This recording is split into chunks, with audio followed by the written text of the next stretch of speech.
대부분의 사람들은 수확량을 늘리려면 화분을 더 많이 사고, 흙을 더 사고, 식물을 더 많이 키워야 한다고 생각합니다. 그래서 발코니나 마당에 화분을 계속 늘리고, 원예용품점에서 계속 돈을 쓰고, 어떻게든 더 많은 수확으로 이어지길 바랍니다. 하지만 오랫동안 화분 정원의 성공과 실패를 지켜본 결과, 한 가지 진실이 분명해집니다. 가장 많이 수확하는 사람들은 화분이 가장 많은 사람들이 아닙니다. 그들은 조용히 반복 가능한 몇 가지 습관을 이해하고 있는 사람들이며, 그 습관이 하나의 식물이 만들어낼 수 있는 수확량을 은근히 2배로 늘려줍니다. 실제로 지금까지 본 가장 풍성한 화분 수확 중 일부는 가장 작은 공간에서 나왔습니다. 아파트 발코니 위에 토마토 한 그루, 비상계단에 놓인 고추 화분 몇 개, 작은 콘크리트 테라스에 빽빽이 놓인 화분들. 공간의 크기는 결정적인 요소가 아니었습니다. 전략이 결정적인 요소였습니다. 시간이 지나면서 이러한 습관들은 반복적으로 그 효과를 증명했고, 평범한 화분 식물들을 가정 원예가가 가질 수 있는 가장 생산적인 식량원 중 하나로 바꾸어 놓았습니다. 오늘은 화분 식물의 수확량을 실제로 2배로 늘릴 수 있는 검증된 10가지 비법을 순위별로 소개하겠습니다. 어떤 것은 30초 만에 적용할 수 있고, 어떤 것은 전혀 돈이 들지 않습니다. 하지만 이 모든 것을 합치면 초라한 토마토 몇 개와 감당하기 힘들 정도로 풍성한 화분 정원 사이의 차이를 만들어낼 수 있습니다. 바로 시작해 보겠습니다. 10위. 화분 크기를 과소평가하지 마세요. 10위. 화분 크기를 과소평가하지 마세요. 이것은 화분 식물을 키우는 사람들이 흔히 저지르는, 그리고 눈에 잘 띄지 않는 실수 중 하나입니다. 모종은 작아 보이니까 작은 화분에 심습니다. 그 순간에는 논리적으로 느껴지지만 이는 남은 시즌 내내 모든 것을 조용히 제한하게 됩니다. 화분은 단순히 식물이 사는 집이 아닙니다. 그것은 그 식물이 앞으로 알게 될 세상 전체입니다. 뿌리 하나하나, 물 한 방울 한 방울, 그 식물이 앞으로 얻게 될 영양분 하나하나가 모두 그 공간 안에 들어가야 합니다. 화분이 너무 작으면 뿌리는 거의 즉시 한계에 부딪힙니다. 뿌리는 뻗어나가는 대신 뱅뱅 돕니다. 생장이 멈춥니다. 개화가 느려집니다. 그리고 그 결과로 얻는 수확량은 같은 식물이 적절한 크기의 화분에서 얻을 수 있었던 것의 일부에 불과합니다. 대부분의 사람들은 화분이 얼마나 더 커야 하는지 깨닫지 못합니다. 작은 육묘 포트에서 완벽하게 잘 자라는 것처럼 보이는 토마토나 고추도 결국에는 최대한의 잠재력을 발휘하기 위해 흙이 여러 갤런 들어가는 화분이 필요합니다. 그보다 작게 주면 효율적으로 키우는 것이 아니라 시즌이 시작되기도 전에 스스로 수확량의 한계를 정해버리는 것입니다. 해결책은 간단합니다. 확신이 서지 않을 때는 크게 가세요. 조금 더 큰 화분은 흙이 조금 더 필요하지만 열매로 그 몇 배를 돌려줍니다. 그리고 식물이 실제로 충분한 공간을 가지고 진짜 뿌리 시스템을 만들 수 있게 되면 다음 습관이 훨씬 더 중요해집니다. 왜냐하면 커진 뿌리 시스템은 최대한의 잠재력에 도달하기 위해 제대로 된 영양 공급을 받아야 하기 때문입니다. 9위, 적게 자주 주세요. 많이, 가끔이 아니라 9위, 많이 가끔 주는 대신 적게 자주 주세요. 이것이 바로 대부분의 화분 식물들이 시즌 중반에 조용히 무너지는 지점입니다. 처음에는 새 배양토의 힘으로 강하게 시작하다가 6주에서 8주쯤 되는 시점에 생장이 느려지고 잎이 창백해지고 개화가 줄어듭니다. 식물이 지쳐 보이는 이유는 실제로 지쳤기 때문입니다. 영양분이 바닥난 것입니다. 주변 흙 속에서 유기물이 끊임없이 분해되어 영양분을 계속 보충해주는 정원 화단과 달리 화분은 폐쇄된 시스템입니다. 물을 줄 때마다 약간의 영양분이 바닥으로 빠져나갑니다. 열매를 수확할 때마다 영양분이 함께 빠져나갑니다. 기댈 수 있는 예비 저장고가 없다는 뜻이며, 이는 곧 식물이 계속 공급을 유지하는 것을 전적으로 여러분에게 의존하고 있다는 뜻입니다. 대부분의 사람들이 저지르는 실수는 과잉 교정입니다. 식물이 약해 보이면 한 번에 많은 양의 비료를 쏟아붓습니다. 이는 뿌리에 충격을 줘서 도움이 되기는커녕 오히려 해가 될 수 있습니다. 실제로 효과가 있는 것은 그 반대입니다. 일정한 주기로 적은 양을 꾸준히 주는 것입니다. 희석한 액체 비료를 1-2주에 한 번씩 주거나 심을 때 서서히 방출되는 비료를 흙에 섞어 넣는 방식이면 좋습니다. 이는 특히 토마토, 고추, 오이, 호박처럼 많이 생산하는 작물에게 매우 중요합니다. 이 식물들이 만들어내는 열매 하나하나는 무언가로부터 만들어져야 하며 영양분이 없으면 생산은 그냥 멈춰버립니다. 꾸준한 급여 리듬을 지키는 원예가들은 종종 수확량이 극적으로 늘어나는 것을 봅니다. 품종을 바꾼 것도, 위치를 바꾼 것도 아닙니다. 단지 식물이 마침내 시즌 내내 생산을 계속할 수 있는 충분한 연료를 얻었기 때문입니다. 그리고 식물에 제대로 영양을 공급했다면 다음 습관은 그 영양분이 실제로 사용되는지 여부를 결정합니다. 8위, 얕게 말고 깊게 물을 주세요. 8위, 얕게 말고 깊게 물을 주세요. 이것은 화분에서 무언가를 키울 때 가장 오해받는 부분일 수도 있습니다. 화분은 정원 화단보다 빨리 마르기 때문에 매일 조금씩 물을 뿌려주고 싶은 본능이 생깁니다. 책임감 있게 느껴집니다. 세심하게 느껴집니다. 하지만 실제로는 여러분에게 불리하게 작용하고 있습니다. 먹이만 가까이에 머물도록 훈련시킵니다. 바로 흙이 가장 빨리 뜨거워지고 가장 빨리 마르는 곳입니다. 그런 뿌리는 약하고 의존적이 되며 물주기가 조금만 늦어져도 식물은 스트레스를 받게 됩니다. 이것이 바로 화분 식물이 그날 아침에 분명 물을 줬는데도 한낱 뙤약볕에 극적으로 시드는 가장 큰 이유 중 하나입니다. 더 나은 방법은 철저하게 그리고 덜 자주 물을 주는 것입니다. 화분 바닥에 배수구멍으로 물이 자유롭게 흘러나올 때까지 흠뻑 적셔주면 수분이 흙 표면 몇 센티미터가 아니라 뿌리 영역 전체에 도달했다는 것을 확인할 수 있습니다. 그런 다음 표면층이 어느 정도 마를 때까지 기다렸다가 다시 물을 줍니다. 이런 리듬은 뿌리가 화분 더 깊은 곳으로 더 오래 유지되는 수분을 찾아 뻗어나가도록 만들며 깊은 뿌리는 더 강하고 회복력 있는 식물을 만듭니다. 여기에는 보너스 효과도 있습니다. 깊게 물을 주면 영양분이 흙 속을 더 고르게 이동하기 때문에 여러분이 주고 있는 비료가 표면 근처에만 머무는 게 아니라 실제로 필요한 뿌리까지 도달하게 됩니다. 깊고 덜 자주 주는 물주기로 바꾼 원예가들은 불과 몇 주 만에 줄기가 더 굵어지고 생장이 더 안정적으로 변하는 것을 종종 알아차립니다. 그리고 물 주는 습관이 자리 잡았다면 다음 비법은 그렇게 힘들게 얻은 수분을 지키는 데 도움을 줍니다. 물은 리어 고르자소브 타레르논 건조그놈 하세요. 7위. 모든 화분에 멀칭을 하세요. 물은 비어 화분에 멀칭을 하세요. 이것은 너무 단순해서 중요할 것 같지 않게 들리는 비법 중 하나인데 바로 그 이유 때문에 거의 아무도 하지 않습니다. 원예가들은 고급 흙과 브랜드 비료에 돈을 쓰면서도 화분 표면 전체를 완전히 햇빛에 노출된 채로 방치합니다. 화분 속 맨흙은 빠르게 뜨거워지고 그보다 더 빠르게 수분을 잃습니다.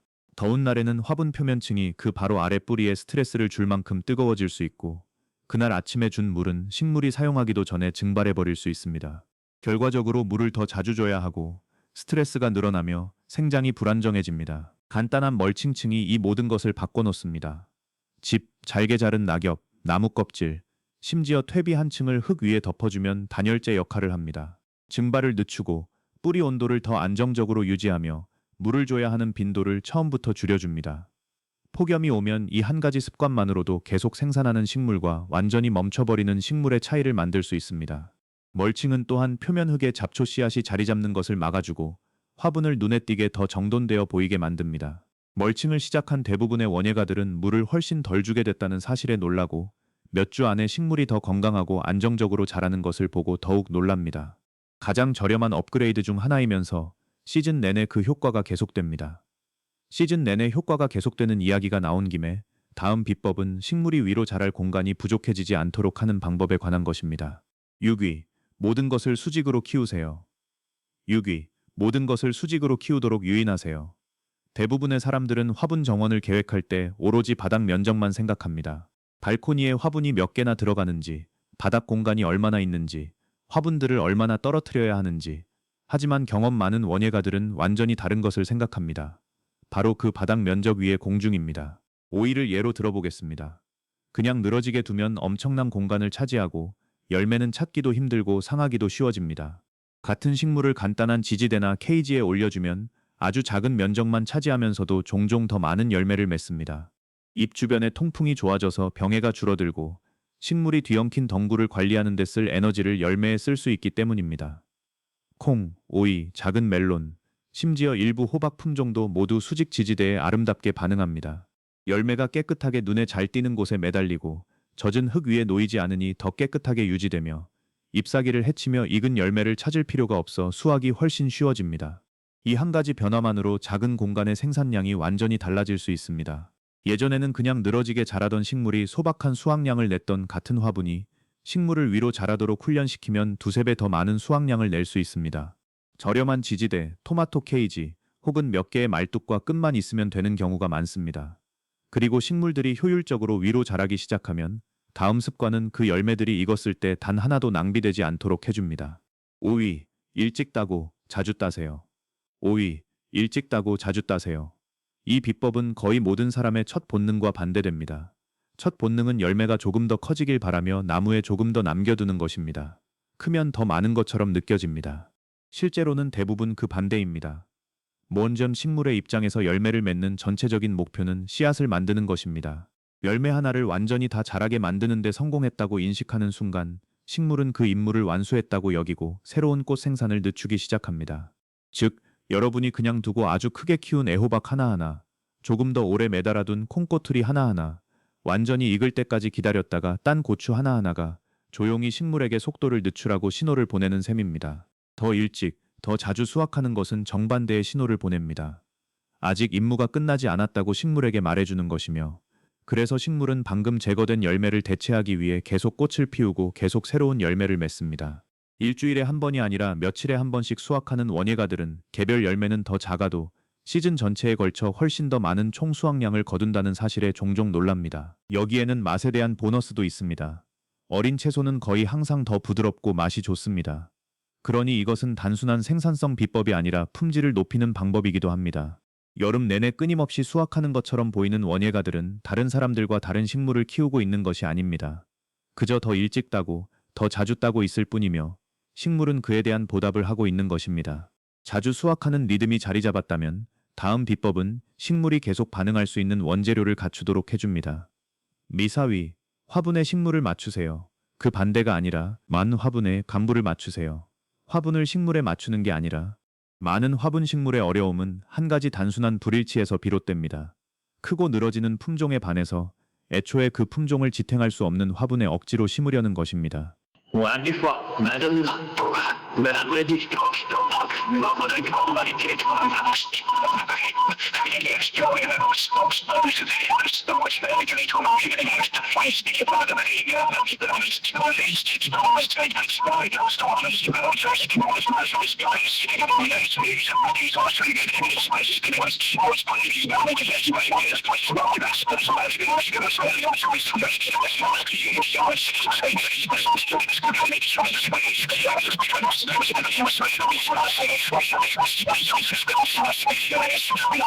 상추, 허브, 그리고 많은 잎채소는 뿌리 시스템이 소박해서 별 문제 없이 작은 화분에서도 잘 자랍니다.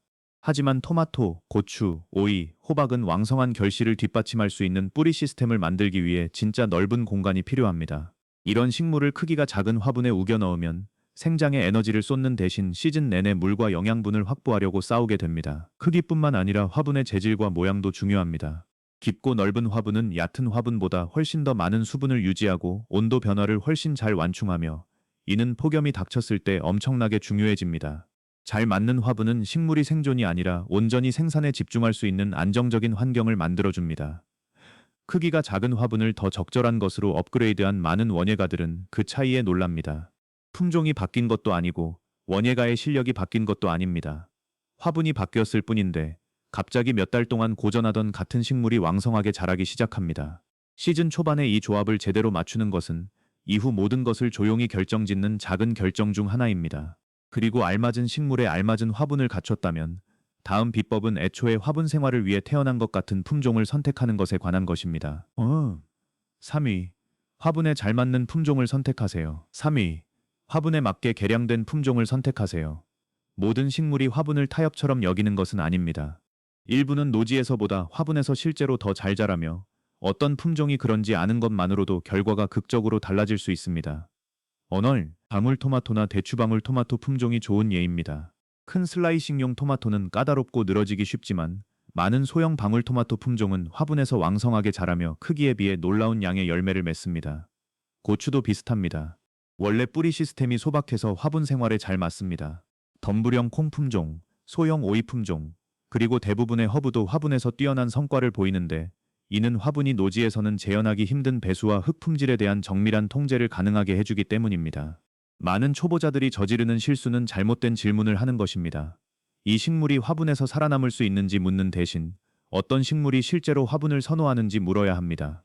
이렇게 사고방식을 바꾸는 것만으로도 화분 정원의 성과 전체가 달라집니다. 유전적 특성과 싸우는 대신 그것과 함께 작업하는 것이니까요.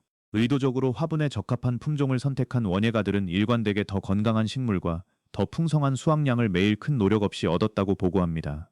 단순히 잘못된 식물을 잘못된 상황에 억지로 넣으려는 시도를 그만두었기 때문입니다. 그리고 알맞은 품종을 선택했다면 다음 비법은 시즌 중 몇 주뿐만 아니라 모든 시점에 모든 화분이 여러분을 위해 일하도록 만드는 것입니다. 5위. 시즌 내내 모든 화분을 계속 일하게 하세요. 2위. 시즌 내내 모든 화분을 계속 일하게 하세요. 이것은 단순한 화분 식물 소유자와 실제로 수확량을 2배로 늘리는 사람의 가장 큰 차이 중 하나입니다. 무엇을 키우고 있느냐와는 아무 상관이 없습니다. 시간이 지남에 따라 그 화분을 어떻게 활용하느냐가 전부입니다. 대부분의 사람들은 봄에 무언가를 심고 한번 수확한 다음 빈 화분을 몇 주, 때로는 여름 내내 그대로 방치합니다. 그 빈 화분은 낭비된 잠재력입니다. 여전히 흙이 있고 여전히 햇빛이 드는 자리가 있는데 그 어떤 것도 생산하고 있지 않습니다. 대안은 모든 화분을 거의 항상 무언가가 자라고 있어야 하는 값진 부동산으로 생각하는 것입니다. 이른 봄에는 상추나 시금치를 심고 그것이 꽃대를 올리기 시작하는 순간 콩이나 오이 같은 더위를 좋아하는 작물로 바로 교체합니다. 그런 다음 가을이 오면 같은 화분에 다시 케일이나 시금치 같은 서늘한 계절 채소를 심습니다. 그 화분 하나가 같은 흙, 같은 화분, 거의 추가 노력 없이 한 해에 3번의 수확을 안겨준 것입니다. 이 접근법은 흔히 연속 재배 또는 릴레이 재배라고 불리며 추가로 화분을 하나도 사지 않고도 총 생산량을 극적으로 늘릴 수 있는 가장 강력한 방법 중 하나입니다. 한 작물이 끝날 때마다 다른 작물이 그 자리를 대신할 준비가 되어 있다는 뜻이며 이는 화분이 결코 놀지 않고 잠재력을 낭비하지 않는다는 뜻입니다. 이런 사고방식을 받아들인 원예가들은 화분을 몇 개 가지고 있느냐로 성공을 재는 것을 그만두고 각 화분이 얼마나 열심히 일하고 있느냐로 성공을 재기 시작합니다. 그리고 그 사고방식은 이 목록에서 단연 가장 중요한 습관으로 이어집니다. 1위. 한 번의 수확이 아니라 끊임없는 수확을 위해 키우세요. 1위.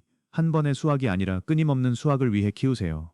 이 한 가지 원칙은 이 목록에 있는 다른 모든 비법을 합친 것보다 더 많은 총 수확량에 책임이 있을지도 모릅니다. 생산적인 식물이 실제로 어떤 모습이어야 하는지에 대한 생각 전체를 바꿔놓기 때문입니다. 대부분의 사람들은 무엇을 키울 수 있는지에 집중합니다. 꾸준히 수확량을 2배로 늘리는 원예가들은 같은 식물에서 얼마나 오래 계속 수확할 수 있는지에 집중합니다. 한 번 열매를 맺고 끝나는 작물과 같은 화분에서 같은 물과 같은 햇빛을 쓰면서 4달, 5달, 심지어 6달 동안 꾸준히 생산을 계속하는 작물의 차이를 생각해 보세요. 어느 하루만 보면 그다지 인상적으로 보이지 않을지라도 후자가 시즌 전체를 통틀어 훨씬 더 많은 총식량을 만들어냅니다.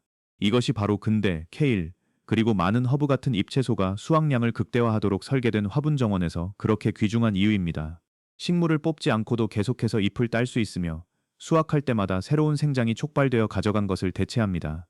토마토, 고추, 콩도 완전히 익을 때까지 열매를 남겨두는 대신 자주 수확할 때 비슷한 원리로 작동합니다. 잦은 수확은 식물을 계속 생산 모드에 머물게 하고 한번 크게 맺은 뒤 속도를 늦추게 두지 않기 때문입니다. 가장 큰 토마토나 가장 인상적으로 보이는 수확 사진을 쫓는 원예가들은 종종 이 점을 완전히 놓칩니다. 매주 조금씩 몇 달 동안 꾸준히 내어주는 식물은 한번 엄청나게